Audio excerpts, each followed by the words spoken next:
call it a barrier, you can call it whatever you want, but essentially we need protection in our country. We're going to make it good. The people of our country want it. I have never had so much support as I have in the last week over my stance for border security, for border control, and for, frankly, the wall or the barrier. I have never had anything like it in terms of calls coming in terms of people writing in and tweeting and doing whatever they have to do. I've never had this much support, and we've done some things that, as you know, have been very popular.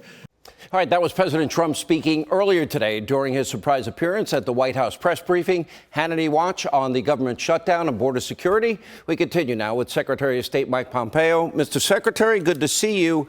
I see this as a massive national security issue. It deals with relations, obviously, with Mexico. It's about drugs being brought into the country, human trafficking, criminals, gang members, some people that have ties to terror. Why shouldn't we all view this as a national security issue? Well, Sean, thanks for having me on tonight. We should all be very serious about this. I've been the CIA director. I'm now the Secretary of State. This has enormous national security implications. Border security is an important part of American sovereignty and keeping Americans safe. There is a central role to make sure that we know who's coming in and what is coming into our country. And President Trump is doing the right thing in making sure we understand what's moving across that border, and we do so with enough border security so we have confidence and we can do this on behalf of the American people. We've been able to apprehend 3,700 people that we've identified as having ties to terror? There's lots of risks associated. The narcotics risk itself has enormous implications for people inside the United States. There are lots of things that come across that southern border that we need to get control of, and President Trump is determined to make that happen. It includes the risk that we have terrorists come across that border. All right, we're talking about Central America, but you've had a pretty busy year. We have the talks with North Korea, talk about denuclearization of the Korean Peninsula. We have issues now with China. We also have issues with the Middle East, new alliances, opportunities hopefully emerging, certainly with Israel, with the Iranian deal being drawn back. Where do you see on the world stage, where is America different now? Because I don't think the president gets a lot of credit for a lot of progress around the world. Oh, Sean, we have made fundamental changes in American foreign policy that enormously benefit the American people. I could tick through the same list of places that you spoke about. The previous administration had decided that the world's largest state sponsor of terror was the partner in the Middle East, Iran. We've fundamentally flipped that. We know that that is a real threat to the world and to America, and so we have developed relationships with Arab countries and Israel. We've brought them together to develop a coalition to keep Americans safe from things going on in the Middle East. You spoke first, I think, about North Korea. Lots of work that is left to be done, but I'm confident that in the next short period of time, President Trump and Chairman Kim will get the chance to meet again and truly create a much better, safer America with less threat of not only nuclear weapons being launched at us, but nuclear proliferation as well. These are real risks and real changes from the previous administration's policies. All right, let's talk specifically about North Korea. So the president's been hinting and saying that there's going to be another meeting with Kim Jong-un. Will that be about, and will there be the potential at that meeting of the denuclearization of the entire peninsula? Obviously, missiles aren't being fired, remains have been sent back, hostages have been released. So a lot of progress. Is this where you might close that deal? You know, Sean, I'd be surprised if we get all the way home in this meeting, although it would be fantastic if we did. I don't want to tell you exactly what our negotiating strategy is, but suffice it to say, I think we have set the conditions where we can make real progress when Chairman Kim and President Trump meet and take down the threat to the United States and to the world that has been, frankly, holding America hostage for so long in North Korea. It'll be good for South Korea. It'll be good for Japan. It'll be good for all of the world. But putting aside the Khashoggi incident, there seemed to be an emerging new alliance against Iranian hegemony, and that would be the United States, our closest allies, Israel, the Saudis, Egyptians, Jordanians, up till recently, the Emirates, against the Iranians. Do you see an opportunity, historic opportunity, where these alliances could lead to a peace that nobody could even have been thinking about 10 years ago?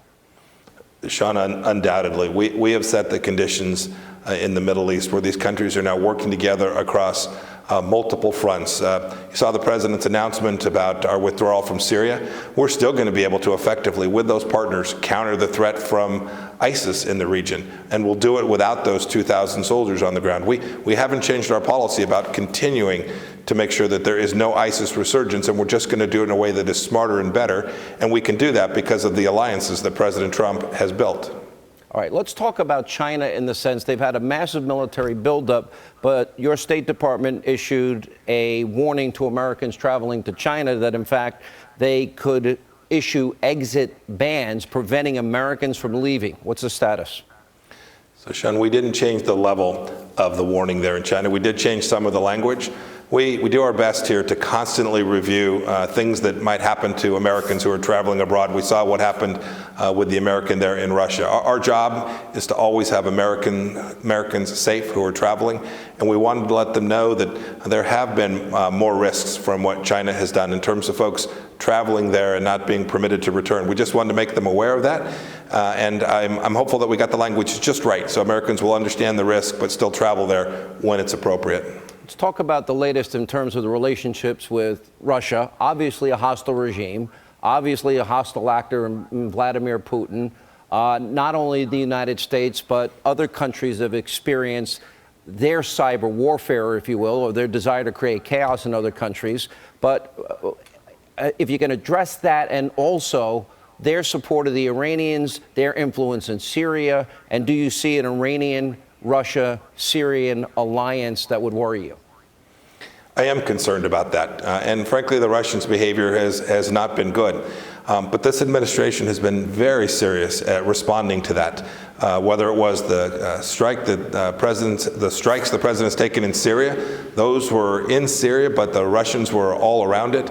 Our effort with respect to what the Russians did in Skripal, the sanctions we've put on Russian oligarchs who have threatened America and American interests, those are real responses. We've done that, Sean, at the same time that we're trying to find space where we can work with them, trying to find opportunities where the Russians and American interests overlap, even if our value sets do not, so that we can work together against some of these most difficult problems. It's been tough, and Vladimir Putin has not cooperated, but we're still trying to find a place to do that. The president has some critics as it relates to saying that he wants to withdraw from Syria and Afghanistan. Is there a timetable, or will it be based on the situation on the ground? The president's always been very clear that he wanted to get our soldiers back home. In Syria, he's made that decision, and we are working in that direction. That decision's done, and we will withdraw from Syria. The timeline will be consistent with what we can do to make sure that our soldiers are safe, that we continue the counter-ISIS campaign, that we do all that we can to keep the coalition against Iran together. Those are also things that the president's made very clear he was going to do when he visited Iraq now, goodness, a week ago. He made very clear that those were things that were also important. So we will manage those threats to America, but we'll do so without a couple thousand folks on the ground in Syria. I wouldn't even venture a guess how many frequent flyer miles you have as a result of just 1 year. We've been friends a long time. I know how hard you're working and how much success is happening on the world stage.